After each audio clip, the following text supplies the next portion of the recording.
კოკეტურობა სამყაროსათვის ძველია. დელიკატურად მოქცევა კი ადამიანის პრაქტიკაში ყველაზე რთული და იმავდროულად ყველაზე ადვილი ხელოვნებაა.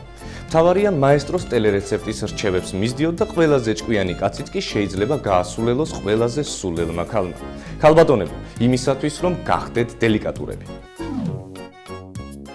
ყოველთვის დააცადეთ მამაკაცს კარის გაღება. დაივიწყეთ ყოველგვარი სალანძღავი სიტყვა, მან შეიძლება თქვენს ნაზ ცხვირზე უფრო ცუდად იმოქმედოს. ილაპარაკეთ რბილად, ჩუმი ხმით, ისე რომ გადმოიხარონ თქვენსკენ, თუმცა დისტანცია აქაც საჭიროა.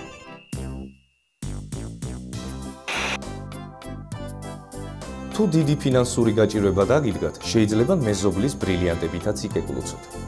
თუ ძალიან ლამაზი მამაკაცი გიყურებთ გამომწვევი ლათინოამერიკული მზერით, ნუ გაბრაზდებით, ოდნავ გაიღიმეთ და დელიკატურად მიაძახეთ. გაიარე ბანდერას.